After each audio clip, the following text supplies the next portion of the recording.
initial introductions? All right, we can jump into questions then. By way of introduction, this is the same question we asked the mayoral candidates. Please share background information about your education, work experience, and community involvement. How have these experiences prepared you for this position? I think with a group this size, we are going to want to rotate back and forth, so we can start maybe on this end with introductions. Okay, my name is Oliver Maurice Seeley, and I am a candidate for City Council District Number 7. And my educational background, I attended Livingston University, and from Livingston University, I went on to attend East Mississippi Community College. I have been a worker at Alabama Power for over 30 years now. I'm also a licensed funeral director in the city of Tuscaloosa. I'm passionate about this. I'm passionate about wanting to be a city council and work for the people. And my eyesight is all about the people, for the people, and I want to be there for the people. I want the change that the people want, as long as the change is good. Thank you. Cassius Lanier, City Council for District 7. Went to Central High School, born and raised Tuscaloosa, graduate of Stillman College. Founded Community Unity in 2010, which is a nonprofit that specializes in mentoring youth, aiding the seniors in our community, and just being a helping hand where we can. So that's a serving job already, and I think that's what you have to be when you serve the city. So I think that prepared me well. Thank you. Good evening, my name is Lisa Young. I was born and raised here in Tuscaloosa. I'm a candidate for District 6. I was educated in the Tuscaloosa City School System, a graduate of Shelton State Community College, two-time graduate of the University of Alabama, where I've worked for over 20 years. I'm also employed at Athens State University as an adjunct instructor. I am the mother of 3 kids and 7 wonderful grandkids, and my grandbabies are the reason why I'm running for city council. I want to make Tuscaloosa a better place for my grandbabies and your kids and your grandbabies. As far as what experience I have that makes me a candidate for city council, I'm the local president of the NAACP. I'm the president of the Professional Staff Assembly at the University of Alabama. I am the president of the Central High School Football Booster, Football Boosters. I am on the Black Faculty and Staff Association at the University of Alabama. I am a member of the Junior League. I sit on the advisory board for the Benjamin Barnes Branch YMCA, as well as an advisory committee for Shelton State Community College.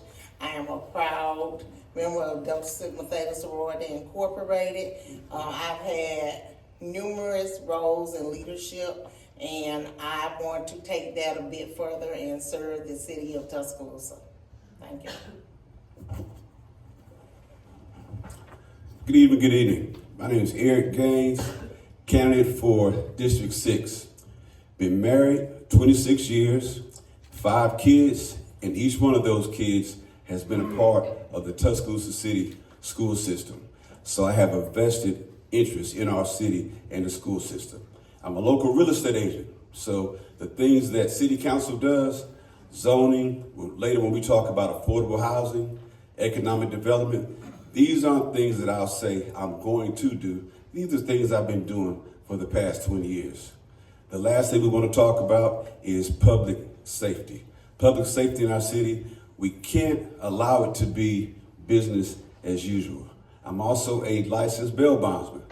That offers me a unique position when it comes to public safety, not just from law enforcement side, we work with Tuscaloosa City Police Department, but also from the family side. The biggest change, the thing that needs to happen when someone does fracture the law, instead of just putting that person back in jail, throw away the key and give them more time, something needs to happen to recondition their mind the way they think.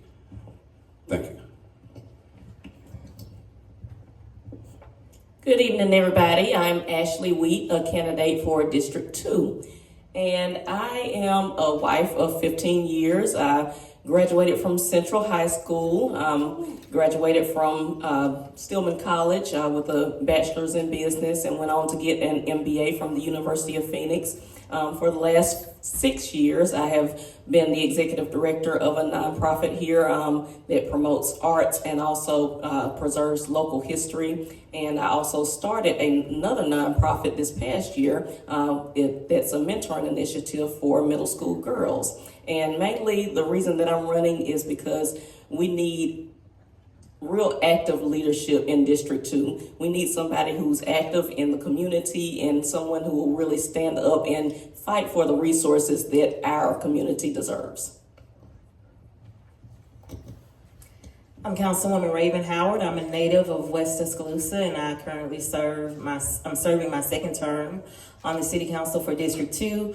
Long time leadership in Tuscaloosa, and it started way back when I was in middle school with the championing for the relocation of Central High School, being very adamant and very vocal about the money that would be funded for that high school and its current location where it is today.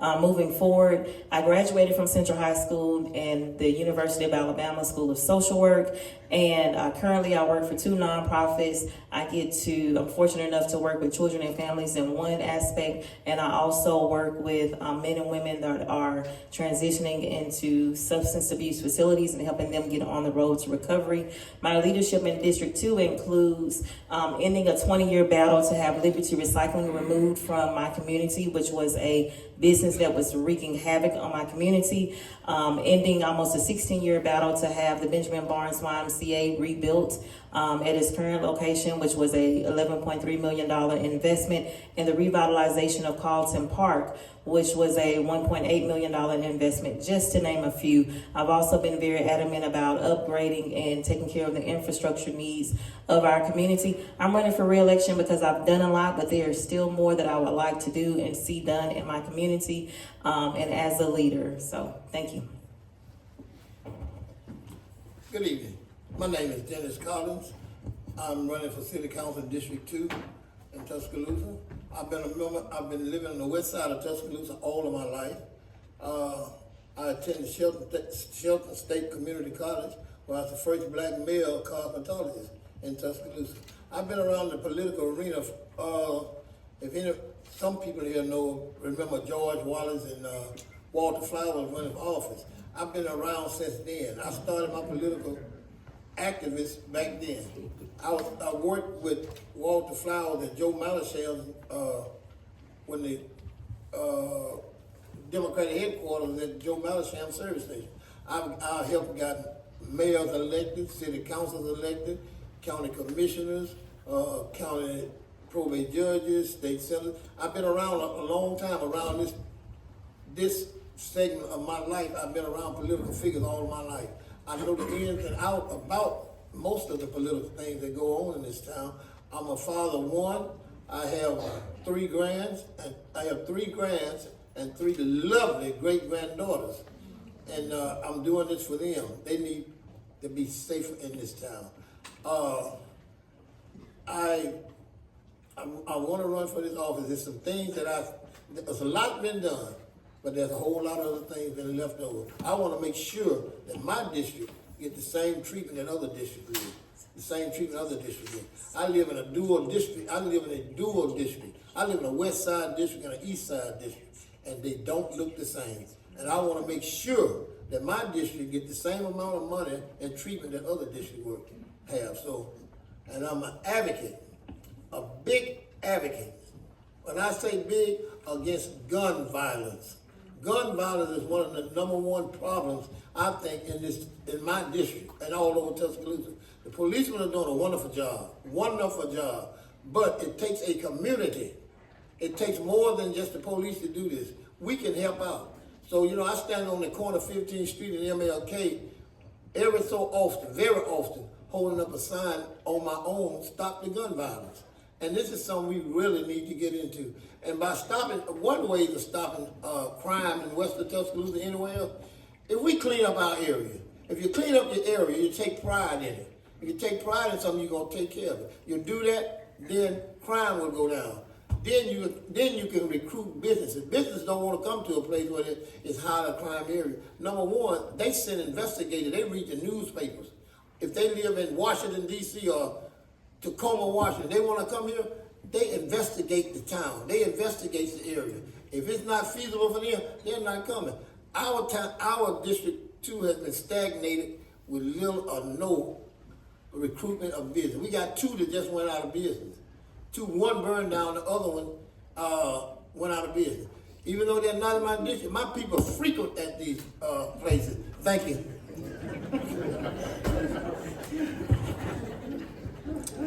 And they say the preacher is long-winded. Matthew Wilson, I am a lifelong resident of West Tuscaloosa. For the last 42 years, I've lived in the same house that my parents bought in 1972. I'm not a transplant. I am a lifelong resident that has been born and raised in West Tuscaloosa. My life started at Oakdale Elementary School, West Lawn Middle School, Eastwood, Central East, can't give out Central West, can't forget Central West, Stillman College, Morehouse School of Religion, New Orleans Baptist Theological Seminary, UAB Hospital to become a chaplain. I'm running for re-election because for so long, our district has been left out. But we see now there's a lot of great investment that's in our district. The Savings Center, over $100 million. $5.4 million of sewer maintenance. Over 100 new lights that's coming. Just this year, last year, 2024, 13 new roads resurfaced. We've done a lot. We have more to come. I just got gung-ho to announce about a restaurant that's coming at the corner of Joe Malisham and Culver Road. We have a lot that have been accomplished. We have more to come. And I want to serve because I want to represent the people whose lives are no longer here, who paved the way. For me, like Dr. John Nettles. My work started as a Central High School student being brought to Beulah Baptist Church to play for the SCLC State Convention. And I've been working ever since. Good evening. My name is Joe Eben. I'm a candidate for Tuscaloosa City Council, District 1. I grew up right here in West Tuscaloosa. I was fortunate to be able to move away and play college basketball. Graduated from Central High School in 2001. Moved around and played college basketball, coached college basketball for 15 years. Received my bachelor's and master's degree from the University of West Alabama. Currently working on my doctoral degree, my earned doctorate from Liberty University. I'm about halfway complete with that. I've been married for the last 17 years to Erica Eatman. We've got 3 beautiful children who attend Tuscaloosa City Schools. I am my community involvement. I'm a board member with Temporary Emergency Services, YMCA, Blackburn Institute, Reenter Reclaim, and also a member of the Chamber of Diversity Council. I also run a nonprofit out of Birmingham called the Why Not Win Institute, where we teach soft skills training to K-12, as well as work with large organizations like Coca-Cola to do training for their employees as well. I'm running for City Council District 1 because I agree. I do feel like District 1 has been left behind. And I do still feel like District 1 is still left behind in some areas. And I want to be able to lead District 1. We're at a critical point right now in District 1. And if we don't improve now, I don't know if we ever will. So I think it's important that we get leadership that's respected by its peers, leadership that's going to stand up in every room and every day for everyone. And I think I'm that candidate. Good evening, everyone, and thank you so much for being here. It's probably about 5 people that I don't know. Many of you in this room already know me. My name is Q Chandler. No, I wasn't born in West Tuscaloosa, but I've been living in District 1 for more than 20 years. And for me, this election is about one simple question. Who can you trust? And who can truly uplift the voices and the people of District 1. For too long, our community has heard so many promises without plans and rhetoric without results. And we missed so many opportunities in our district to move forward.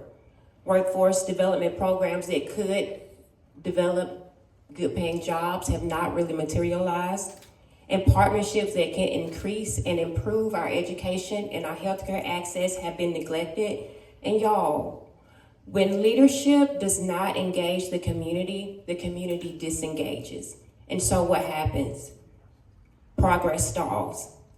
And I will tell you, as a candidate and a mom raising her children here, our community deserves a leader who is committed to making sure they're responsive and they're accountable and they're committed to bringing real change in our community. And I believe in practical solutions by creating a space for people to be heard and report concerns and ideas directly. You know, and we have so many missed opportunities and we can do more. And that's why I'm running, not to build a better resume, but to build a better community. I've been doing the work as an unelected official and I'll continue to do the same and give more as an elected official if elected. Thank you. Thank you all. Some of you made mention of pieces of this next question in your introductions, but we're wondering what issues or experiences motivated you to run for this office and what sets you apart from the other candidates? Shirley, do you want to start? So we were moving the mic around a little bit. Can you repeat the first part? Absolutely. What issues or experiences motivated you to run for this office and what sets you apart from the other candidates? That's a great question. I will say, over the past 6 or 7 months, we put together, my campaign, a listening tour where we went directly to residents to talk about the issues and concerns that they have in our community. And some of those concerns, I'm just reminded of voters like Ms. Jenkins talking about she wanted safe and cleaner communities. Mr. Chambers, y'all, I've met with so many people. Mr. Chambers talked about investing in the youth. And for me, because I've been raising my children here, I have those same issues. So they're not abstract issues for me. They've been my lived experience. We can talk about all the data and all the resources and all the experiences that outsiders have talked about. But as a resident who has lived here and lived that experience, I'm committed to the people. And they care about safe and clean communities. And we do that by launching neighborhood revitalization programs where we can meet with residents and business owners in the city to clean up our communities. And I know a crime question is going to come up, but you know, when you clean your communities, we can reduce crime. So, thank you.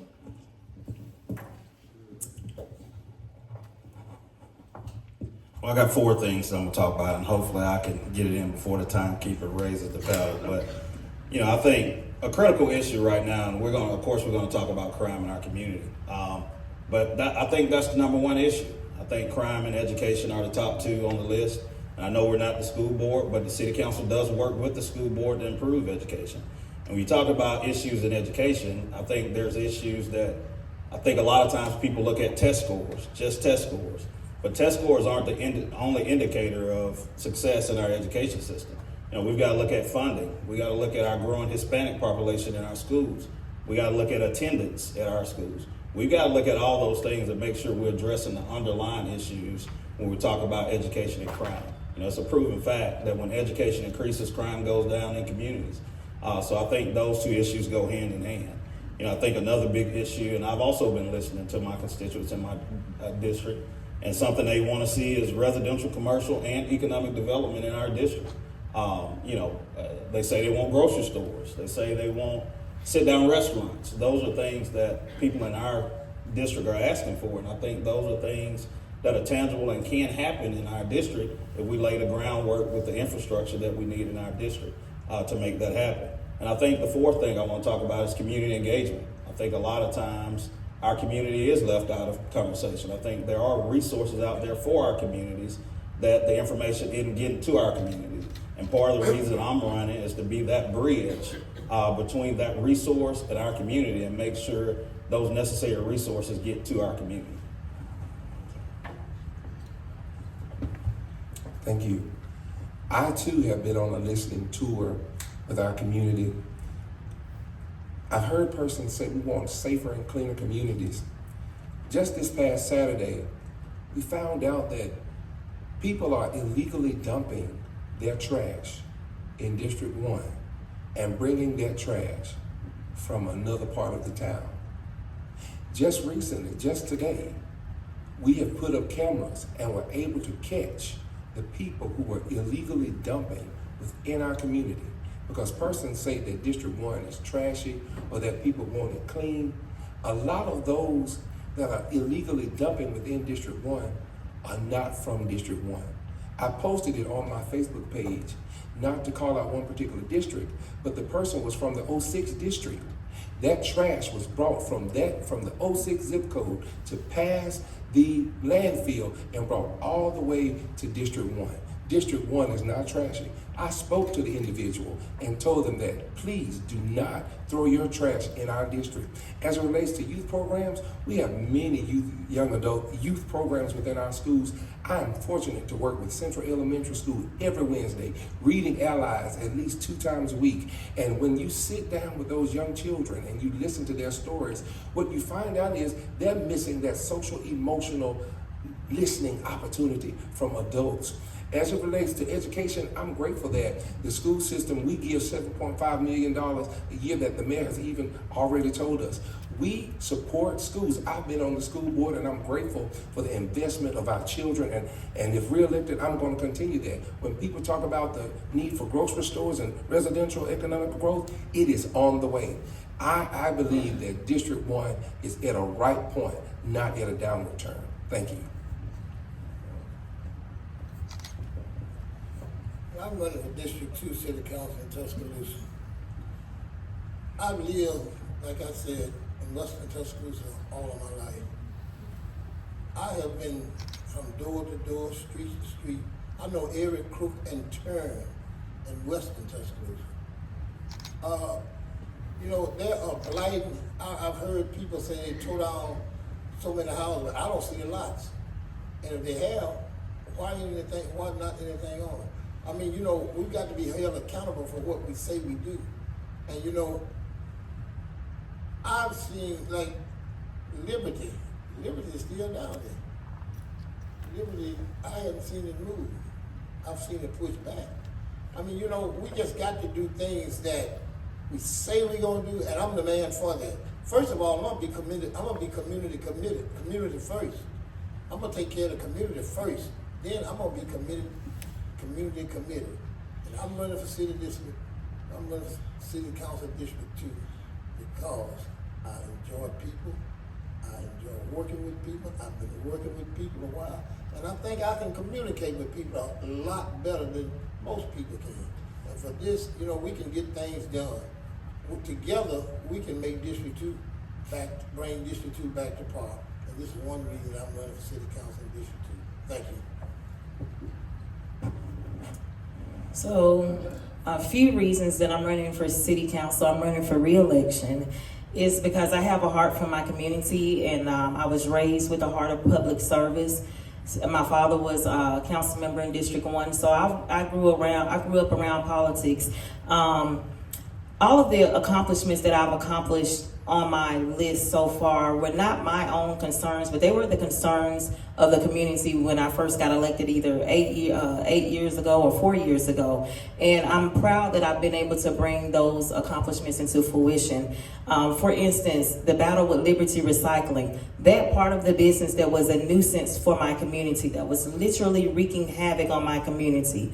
At one point, they had an explosion from the cars being crushed and them not properly removing the gas tanks from those cars that was heard from the center of West Tuscaloosa all the way to Colon, Alabama. So think about the havoc that it was wreaking on the residents that live closest to it. When we talk about crime in our community, which is very much so a concern of mine, we can't talk about our youth and crime without providing the right necessities that they need to be able to keep them off the streets. So that's why parks and recreation is so important for us to invest in. When we talk about economic development, we don't build businesses on the city council, but what we can do is we can invest in our community with parks and recreation, and we can also make sure that the rooftops and the houses that are needed there for investors to see in our community are in place. So through working with organizations like Habitat for Humanity, I've been able to champion for the infrastructure that was needed to go in the ground so that Habitat for Humanity can come into our community and do what they needed to do. So once again, I'm running for city council because I have proven leadership.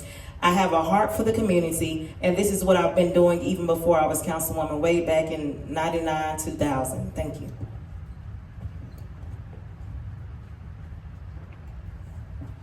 So you won't hear me giving a lot of 10-minute answers because I am not a big talker, I'm a doer. And I hear a lot of rhetoric from a lot of public officials, but I would rather be in action.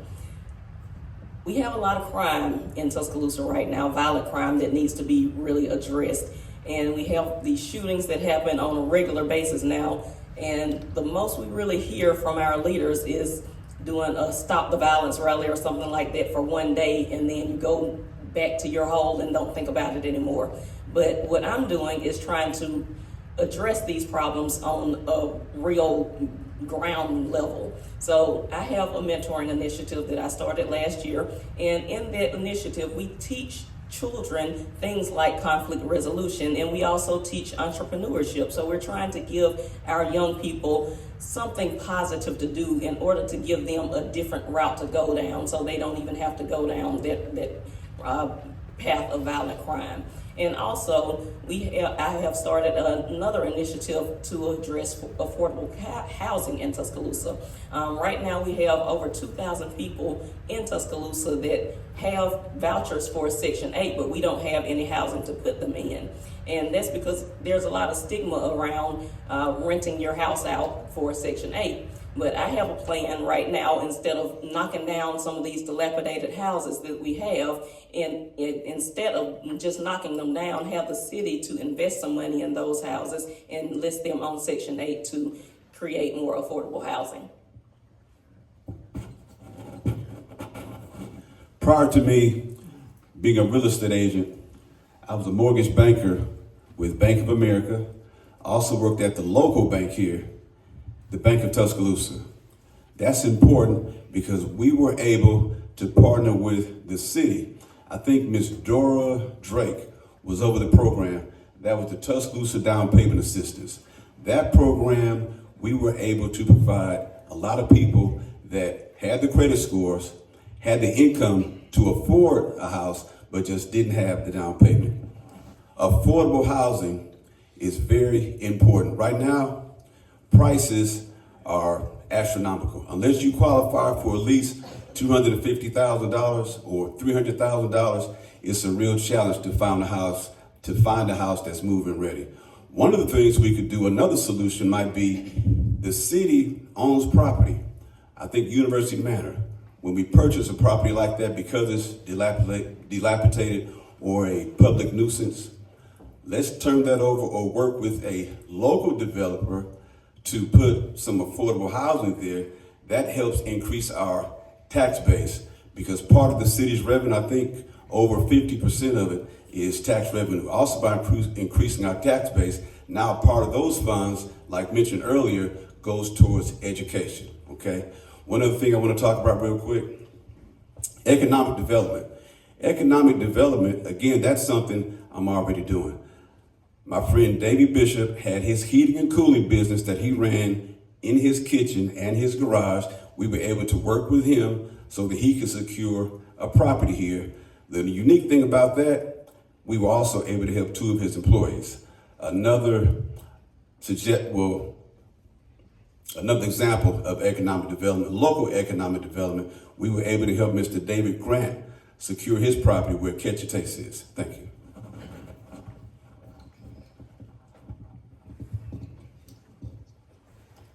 So why am I running for city council?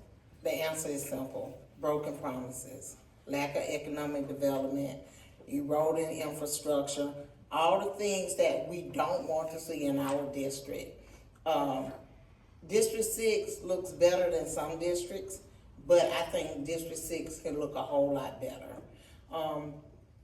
When the incumbent ran four years ago, almost 5 years ago, there was a lot of concern about a lift station that we have in our district and raw sewage spillage.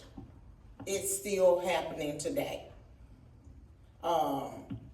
2 months into the new year, he comes out and says it's going to be fixed. We're working on it. You should start working on it when you hit the ground running, when you got elected.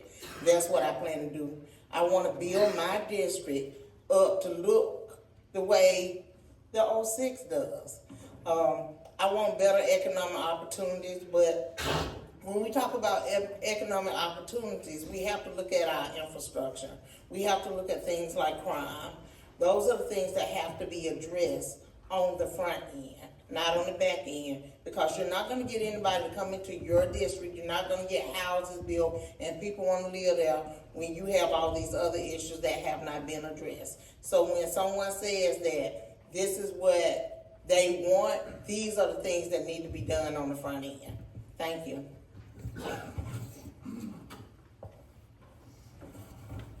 The reason I'm running for re-election, the reason I ran in the first place, because I could just look at this. Our roofing company in 2010, when the April 27th tornado hit, we restored homes that were tore down. But I seen the potential in that. Well, I feel like District 7 was the place that I dreamed of when I was young, living on the west side. I wanted to live there, and I wanted to help return it to its former grace, and I wanted to help it rise from the ashes. So economic development was super important for me. And so I think with the collaboration of the developer, a motivated developer, Mr. Stan Pay, the mayor and the city council, we came together with a viable plan to develop something that would make the district and the city proud. And so that's where the $65.1 million incentive package came to redevelop McFarland Mall and the McFarland Mall and Skyland Boulevard corridor, coupled with the Skyland Streetscape project. That's going to be awesome as well. But these are the things that attract more businesses to your district. These are the things that restore a sense of pride in your district. And this is not just good for District 7, this is good for the entire Tuscaloosa, because McFarland Boulevard is the gateway to Tuscaloosa. When you come in off McFarland Boulevard, the first thing you see is the nice arches. And one thing about it, and this for sure, we're about to give you something else to see and be very proud of. So I'm excited because these opportunities are going to bring new jobs. I think the value of the homes and everything around is about to blow up because of what we have on the table. And I'm not playing with you. It's a promise. It's happening. It's in the making, and I think y'all will be proud. Thank you.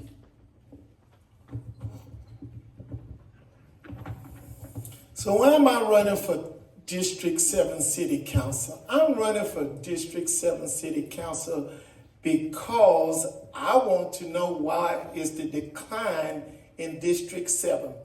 District 7 has declined, but yet we have one of the largest and main thresholds in Tuscaloosa, which is Skyland Boulevard. Now, myself, like Mr. Lanier, I've talked with Mr. Pate, and he and I have had a discussion, and he has something big that's going to come to Tuscaloosa, and I'm proud of it. He didn't share with me what it was, but he said it was nice. So I'm proud of that, and I'm eager to see it. And if I'm elected city council, I want to work with him. I feel like he and I have built some kind of rapport with each other where we can work together to help develop the old McFarland Mall. What sets me apart from my constituents is that I want to bring strong, effective leadership to District 7 and to the city of Tuscaloosa. I want to sit at that table. I want to let everyone know that we want these items in District 7. We want beautification. We want nice streets. We want new traffic lights. We want all those things. And I want to stand up for District 7 and be allowed to do those things for them and the people of District 7. Thank you. Thank you all so much for those answers. We had some additional questions that we came in with, but we've already got a good number from the audience, and I want to honor their time and their commitment coming out tonight, and so we're going to skip ahead to some of those. The first one's a little different than anything we've heard tonight. It's a question about campaign transparency. Who is your biggest campaign donor, and have you taken any money from PACs? If so, do you know who contributed to those PACs? So a little bit about your campaign and its financing and maybe operations. My campaign has mainly been done by me. No, I have not taken any money from PACs. I have mainly financed my own campaign, and I did that without any problem, without any thoughts, without even worrying about asking for money, because that is something that I wanted to do. Whether anyone helped me or not, it's something that I wanted to do for myself as well as the people. I want to work for the people, so that's why I did it. I don't need, and I'm not going to say I don't need the money to do it with. I do need the money to do it with. Let me back up off that just a little bit. Yeah, I'm not going to say that. I do need the money. But I wasn't worried about it if I didn't get it. I didn't get it because this is something that I wanted to do. So I feel proud about doing it and spending what I had to. Thank you. Well, unlike Maurice, I needed the money. And I took every quarter, people gave me $1, 50 cents, $50, because it's just like any business. Running a campaign, that's business. I'm not gonna take food out of my, first of all, I got a beautiful wife too. I didn't know they was gonna all introduce their wife, beautiful wife, and 6 kids and 4 grands. Let me run that back. But yeah, so I took money from everybody I could who gave it to me, because guess what? I could not feed them, but they know the vision. They believed in me. They see what I'm doing, and they see boots on the ground. I'm a blue collar councilman. I answer every call. If they call me, I'm pulling up. If they call about somebody in their yard, I'm not just calling TPD, I'm on the way too. My wife saying, baby, be careful, because that's my job. I signed up for this. You see what I'm saying? But to do this job and do it effectively, to campaign for you, I'm running against the President of the United States right now. You know what I mean? Maurice don't need no money. He got plenty of money. I got to run hard against this man. You know? So I need all the money I can get. So yes, I did. I took what I had, and I'll take some. Anybody got something tonight? Let me get it.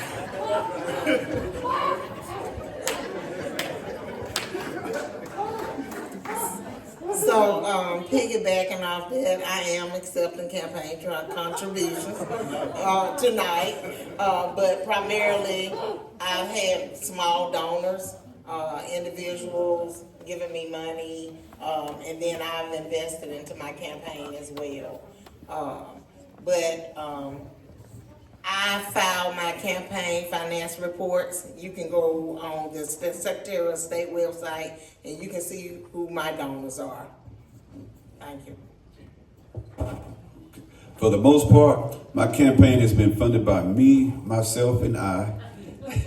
Now, along the way, there have been some small campaign contributions. I'm talking about $50 or $100. All of these things, like Lisa just mentioned, can be found on the state's website. But I really prefer doing it this way. That way, if we win, we're not controlled or influenced by any special interests. So my campaign has mainly been funded by small donors. I have received money from one PAC, the Tuscaloosa Association of Realtors, but and also my husband and I have put some money into the campaign. But I am not turning down any money from anybody, and I'm being honest because it's all about integrity. If I didn't sign a contract saying that if you give me this money that I'm going to do this for you, you can't expect me to do anything for that money. So that's it. All of my filings for my campaign contributions are up to date and recorded with the state. So yes, I have received campaign contributions from small donors, church members, my parents. I've invested into my own campaign because of course I believe into myself. I've also received campaign donations from my PACs, but just like I have in the past, I'm running my campaign just like before, and I'm going to continue to stay true to my constituents as my proven leadership shows. Yeah, let me back up a minute, just 1 second. About the let's not talk about that. The young lady sitting on the second row right there, that is my fiance. Right here on the second row, that's my fiance. Yeah, let me give her just this, because she's been working hard with me. But you know, as far as my money is concerned, I'm taking money. I need money. I asked and signs and T-shirts and all that stuff is expensive. Gas is expensive. I need money, so I'm taking it. I haven't got any money from a PAC, but I have gotten money from individuals, friends who elect Dennis Collins for City Council in District 2. And also my class, I want to throw a shout out to them. Class of 72, Druid High School. The best class that ever walked the halls of Druid High School. They have been supporting me, and I appreciate that too. Thank you. I've been taught, ask and ye shall receive.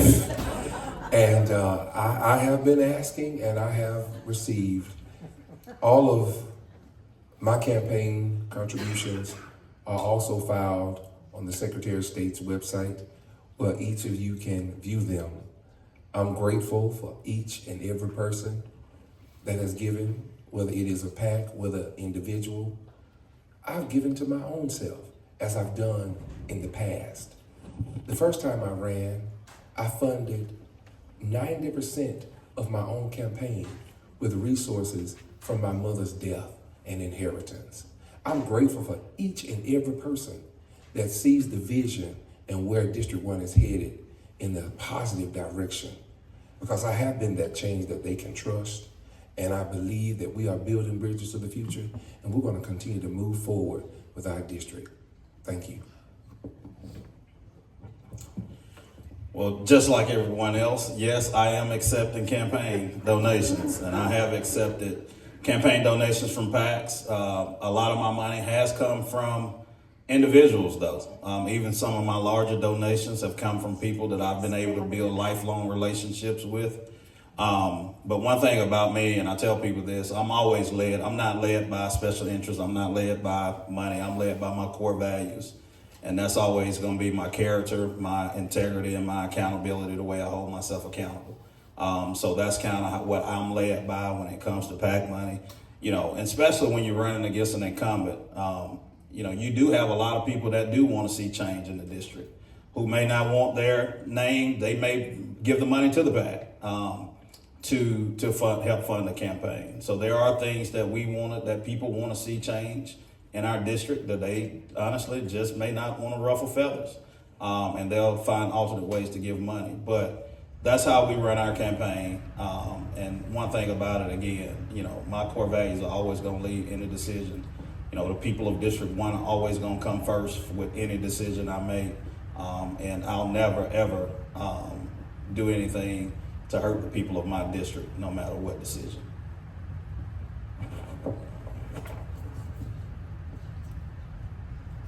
I'm so glad this question came up, because we all know that all PACs are not bad. But let's face the reality. Shady PACs are, I'm going to put this back on. Sorry. I didn't think it was necessary either, but it is. Well, it is necessary. Yeah. So, you know, shady PACs are what residents in the community have been concerned about. And I will be the first to tell you, I am the only candidate who has not taken a dime from any special interest. And let's just face the elephant in the room. The reason why District 1 looks the way it is because of special interest. Look at the development, look at the investments, look at the things that are not changing. And you ask yourself the question, campaign funding does matter. I've taken money from working class people, family members, friends, because my commitment is to them, and it will always be, and not special interest. And we laugh and we joke about this like it's, oh, we all need money. We do, and it's no shade to any other candidate up here, but I will tell you, it will change the trajectory of our district if we do not have a candidate who is committed to the voices of the people and not special interests. Thank you all. All of our candidates are asking folks tonight to consider voting for them. They've got some questions about how you voted. Did you support the September tax referendum for the city schools? Why or why not? Ms. Chandler? Head back down that way.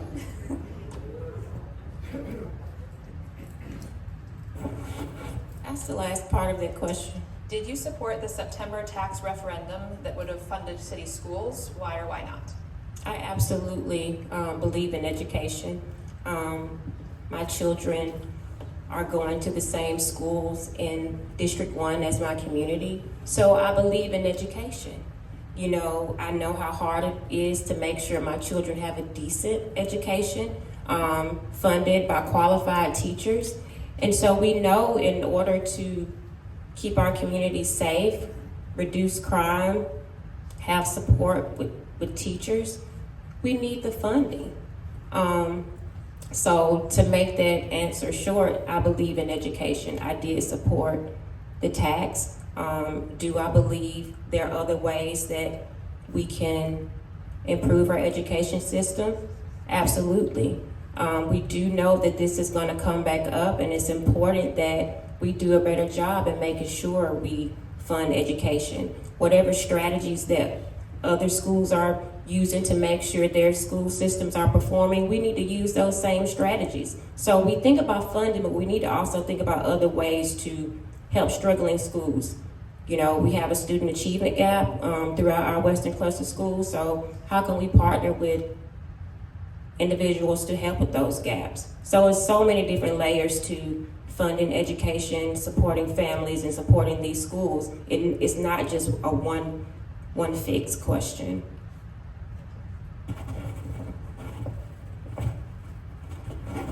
Well, this question hits home for me because I look in the crowd right now and I see my mom, who served as a reading interventionist in Tuscaloosa City Schools, whose hours were cut back. When I look at my mom and I see the hours that were cut back, it's not because of the hours that cut back from my mom.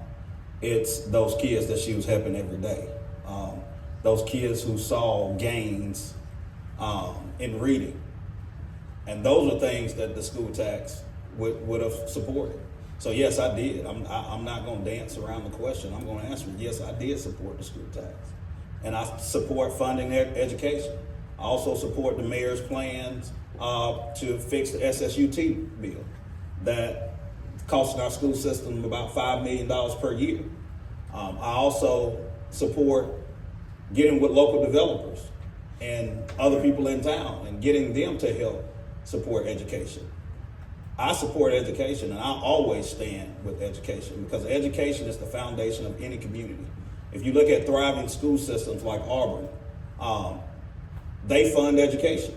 If you look at thriving school systems around the state like Huntsville, they support education.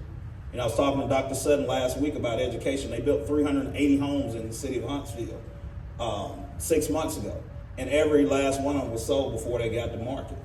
They're moving because of workforce, and they're moving because of education. Education is the single most important investment that any community would make because it solves a lot of problems in the community. So yes, I supported the tax. Yes, I support Tuscaloosa City Schools. And yes, I support education. As a child who had a speech impediment, was put in reading mastery, had a second grade teacher by the name of Miss Priscilla Ford, who believed that I could be whatever I wanted to be. Becoming a substitute school teacher, a dean of summer school, working as a teacher's aide in our school system, and then serving on the Tuscaloosa City School Board has all set the foundation for me of why our schools are important.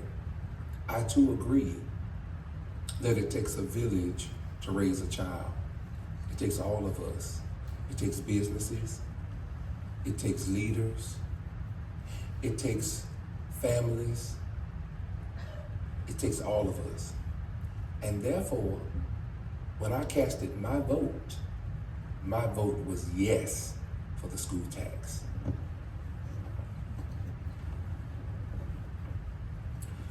I support the kids. I support Tuscaloosa City School System. Yes, I supported the tax, and just like I was raised, on election day, I had my children out there because I believe that exposure is important. So my children were out there waving signs and encouraging people and reminding them to come vote. But when the vote failed, I was very disappointed. But being a mentor in my community, primarily to single mothers, I automatically started to remember that it takes a village to raise a child. So I'm still hopeful. Hopefully, we'll get another shot at it. But if not, I'm still hopeful that if we work together as a community, we can continue to see our children progress in reading and overcome the challenges that they need to overcome in the school system.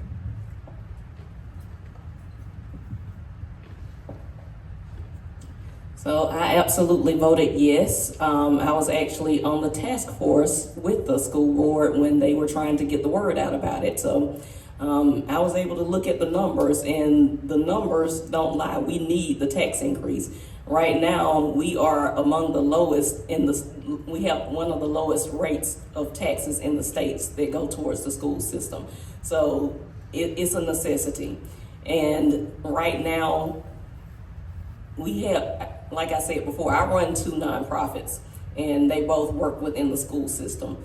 The reason the school system needs so many outside organizations like mine is because they don't have enough funding to do it within the regular school day. So the school system needs to be able to function at its highest capacity in order to serve our children well. So I hope that the school board is able to go ahead and get another vote started, and I encourage all of you out there to vote yes when it happens. Yes, I absolutely was behind the tax referendum, and here's why. I'm sure everybody in this room is tired of Alabama being last or close to the bottom in the United States when it comes to education, okay? But let's talk just right here in Tuscaloosa. When somebody reaches out to me from another city or another state and they start looking for a house, what's the first thing they say? We want to be in a good school district, okay? Now, let's just talk about not even on a national level, right here in Alabama.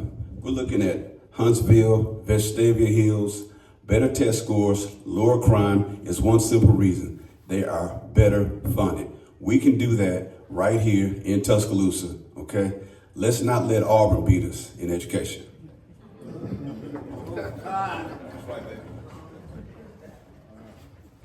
As a 20-year educator, as someone that has dedicated their life to education, I support education. Do I think that we can have a better funding model in Tuscaloosa when it comes to our city schools? I do. I have some ideas about how we can fund it, but let's just be honest. Everything is going up except wages. When it comes to funding our schools, we can't put it on the back of our taxpayers or in our homeowners. The districts that voted that down were District 3 and District 6. Where do you see the majority of your property owners? District 3 and District 6. We have a housing crisis in Tuscaloosa. When you have people saying that they cannot afford the rent, when you have people that, we have 2,000 people needing housing, I think that we can be better stewards of our money.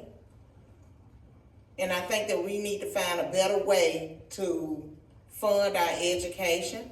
If elected, I have some ways. We have House Bill 36 that's being introduced by Chris England. When we talk about the simplified sales tax, if that passed, I urge everybody to get behind that. That can be definitely change the way we fund our city schools. Thank you. You can get this, Maurice. I just told the people I had 6 kids. You know I voted yes. 6 kids. My 4th grade teacher right out there. I'm voting yes, and I championed it, and I was proud to do it, and they know it. It was on the news, and I wasn't ashamed for it. So yeah, I voted yes. Well, so my wife and I owns maybe 2 properties in Tuscaloosa.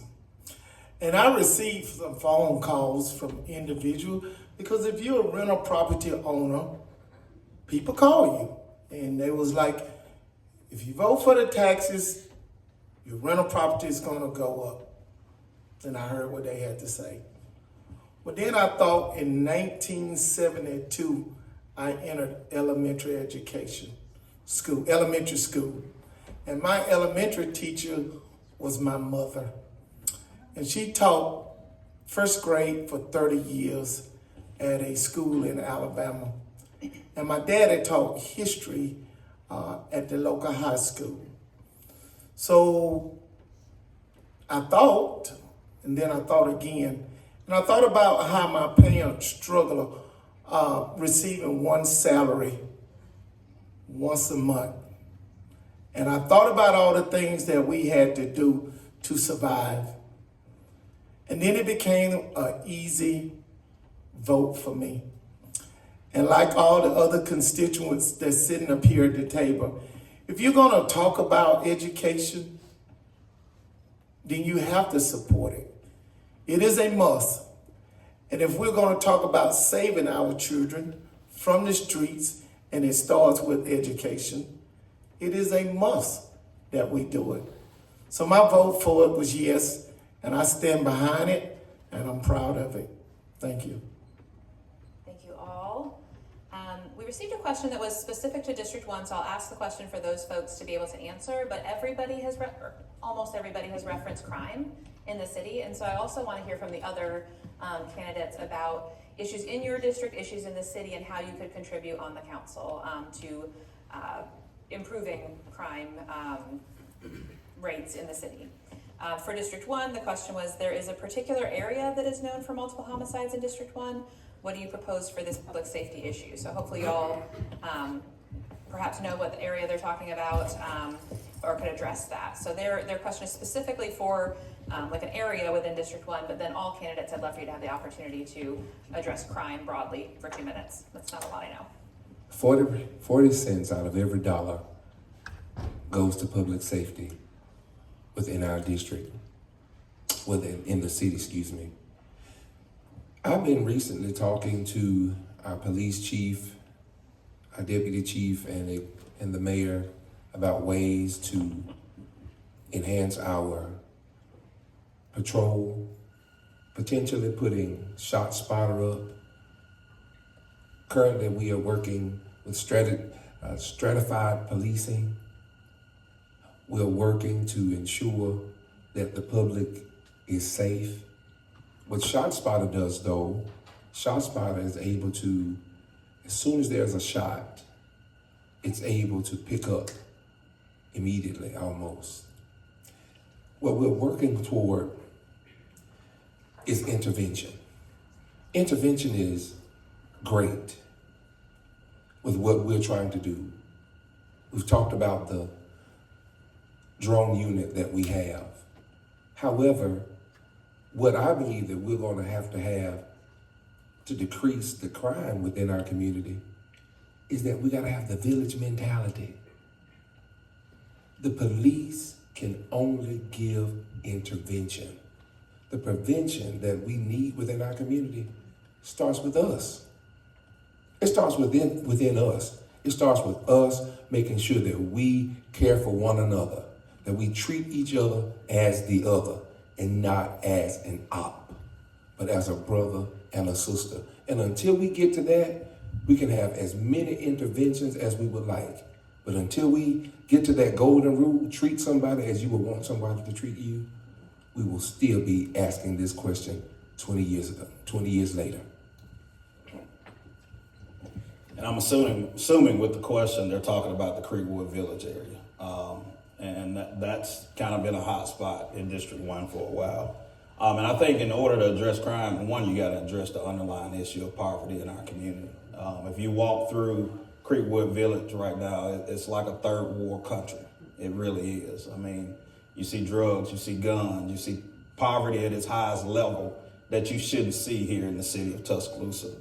And I think to address those issues, one, I think we don't realize the issues. I worked on the zone project that the mayor talked about earlier. I was one of the leaders of that. And if you look at the bleed over that it has on education, I think the statistic was 60% of the behavior issues that we have in our schools in West Tuscaloosa come from that one particular area. So it's essential that we address those issues.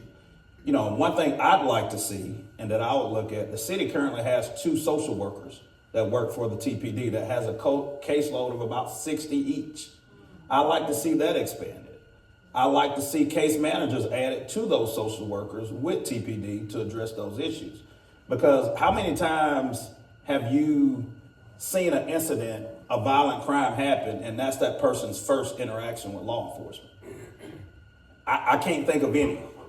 All right, they're repeat offenders. So I think if we address the issue on the front end, place wraparound services like workforce development, create better opportunities for them, and help those people move out of those situations, I think that's the only way you address the issue. It's a collective approach that we have to take to the issue. We can't police our way out of it, but if we add, stratified policing like we talk about, along with workforce development to address the issue of poverty, as well as funding education and social workers and case managers to wrap around services for those issues, that's the only way you can address those issues. I'll finish the second part because I alluded to crime earlier. I get it. We all are afraid in District 1. Specifically, I live in College Hill. Y'all are talking about Creekwood Village. I'm the only candidate who can truly say they've been raising their children here for the past 17, almost 20 years, ducking and dodging bullets. We don't address crime by, hiring more officers and recruiting more officers and thinking about, the resources to detect fires, and that's great. But you can call me and I can tell you where the shots are coming from. So let's just be real about what we're dealing with.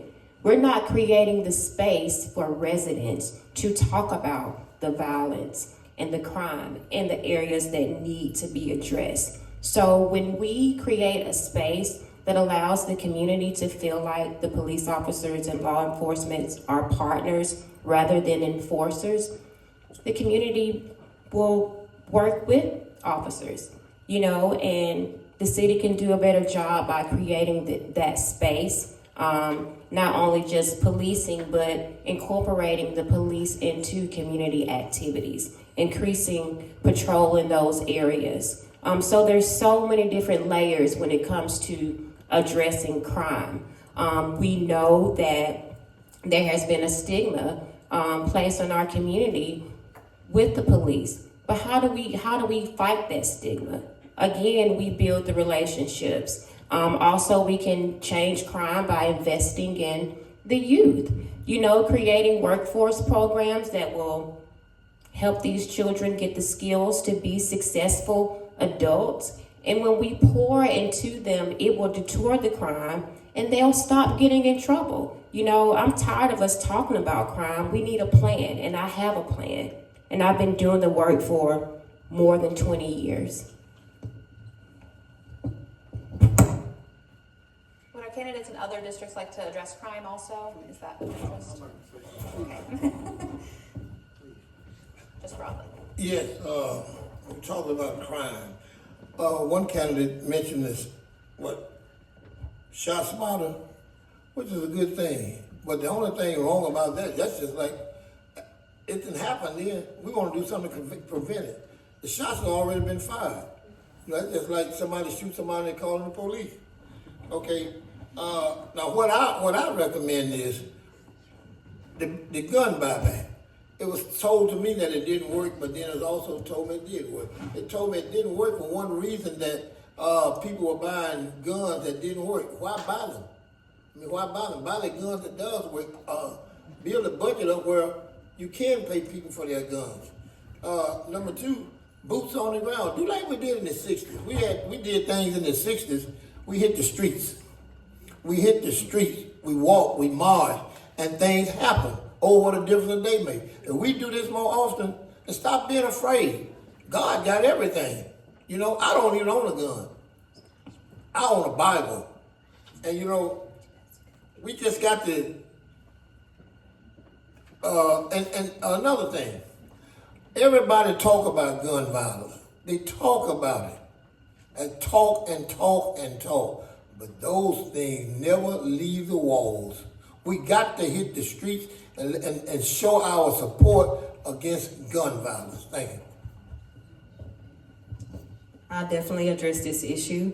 8 years ago when I was first elected, I automatically made it a commitment to work towards decreasing and lessening the effects of violence in my community. So I revamped community policing for the city of Tuscaloosa. It had not been worked on since the 80s at that point. And it sounds simple, but community policing, bringing our police into the community and us working together and building better relationships between the police officers and the community is very important. So I think that's a small factor to decreasing crime in our community. Also, I've done a lot, but there's still more to be done. So I believe in being proactive and not reactive. So as a social worker, I'm in the homes of those that live in my community that are most at risk for having individuals, especially our youth, that might be involved in violence, but particularly gun violence. So I believe that as a community, we need to continue to work together and have conversations. I'm a single mom of 5, so I know how hard it can be to just be a mom and raise your children in the community, especially when you're working. However, if we find those trusted individuals within our community and we learn how to communicate with them and tell them what our needs are and where we need help, then I believe that we can continue to see a difference within the homes of individuals that are most at risk. We can take this step by step, one day at a time, one life at a time, because it's worth it. I believe, once again, in being proactive and not reactive, so it's important for us to continue to invest in our community, to put those good aspects into our community. The more good we put in, it might be a slow process, but trust me, the more good we'll see come out.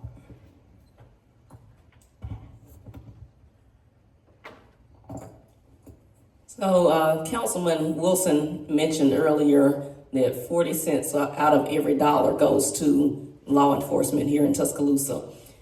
What I would like to know is how much money is actually going towards programs that prevent crime. I talked about my mentorship program earlier, but I didn't talk about my actual platform. So part of my platform is to expand not necessarily my mentorship program, but to create other mentorship programs to really reach the children who are most at risk, specifically our young boys and also our young adult males, because that's where a lot of the crime is coming from. And we need the city to get behind those organizations and support those financially. So if we have a good investment on the front end, then we will have to spend less money on law enforcement on the back end. Also, the relationship with law enforcement within my community is not always a good one. And we have to figure out a way to actually build a good relationship with law enforcement, because if people are afraid to call the police because they're afraid of what might happen to them, that's an issue. And I actually tried to sit down and have a Facebook Live interview with a police officer a few weeks ago, and they agreed to do it with me, but at the last minute, I was blocked from doing that interview. So if the police are not willing to come and sit down and have a conversation with the people, how are we going to change that relationship and make it better? Ashley was looking at my notes right here when I was about to talk about instead of putting so much money after a crime or something happens in our city, let's put some of this in prevention, okay? I'm a real estate agent. We are a adopted school partner with Bryan High School, in the schools talking to the young men and the young women. We've also went to Stars Academy to talk with the kids that may have some disciplinary actions. Like I mentioned earlier, instead of waiting until it happens, let's put more into prevention. That prevention starts by changing their mind. I think when the mayor was here, he mentioned how we were getting the same people out of jail. The only way that man or woman changes or becomes a model citizen, a productive citizen in our community, is they may have to see an example, and that's through some type of mentorship, okay? We do have an area in District 6, Foster Gardens. I want to commend these two councilmen that are up here because I think you all had a unanimous decision to sue them so that the owner of that property is not going to be considered a public nuisance. That's a step in the right direction. We still need to work with them a little better to find them, those people somewhere to go, but it's a step in the right direction. Thank you. My message has been consistent. As an educator, as someone that was considered an at-risk child, I know the value of education. I know that consistently, when you look at studies, you will see, when you have a thriving education system, you will see a decrease in crime. We can't talk about economic development, we can't talk about crime unless we talk about education. We have to find a way as a city to adequately fund our education system. By doing so, we'll see a decrease in crime. Over 20 years ago, I was a mentor with Big Brother, Big Sister. I am still connected to my little today. What made our relationship work, what changed the trajectory of her life, was the fact that I was paired with her and our relationship was relatable. You can have all the programs you want. You can throw all the money at programs that you think that might solve the problem. But if you're not making it relatable to the issues that are impacting that child, you are not going to make a change in that child. So we have all the money that we are putting in programs, but we're not getting anything from our return. So we got to look at what we're doing, where we're putting our money, do a reassessment, and reallocate those funds to programs that actually work.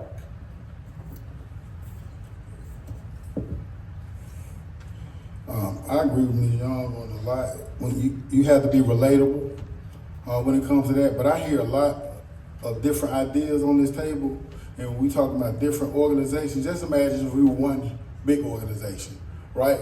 So at the District 1, we can meet this need, and we can meet the need of the parents who's struggling and need some skill training in District 1. District 2, we can work with the mental health aspect of the parent and the child.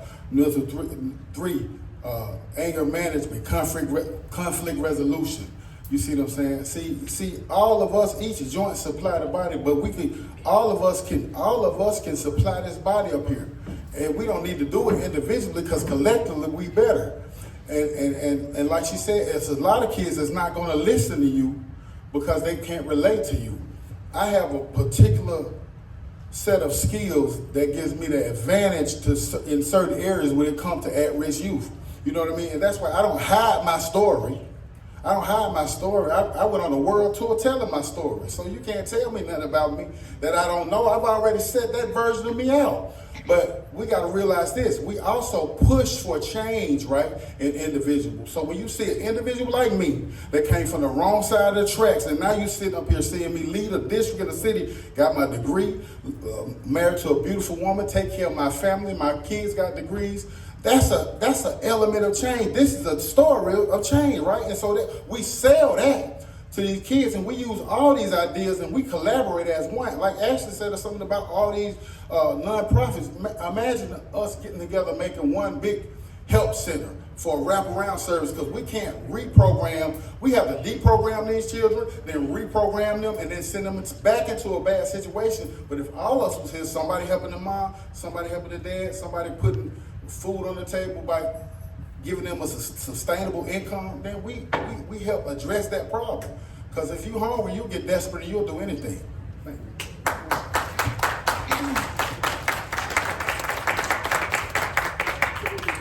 I'm somewhat like Mr. Quick down there when he says boots on the ground.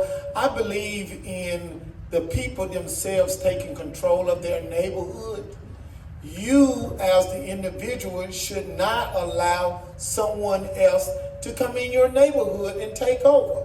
I believe that if we was a group together in living in one neighborhood, that we should come together collectively and do something to help collaborate, to help stop the crime. That means we work together in a sense that will be beneficial to the neighborhood.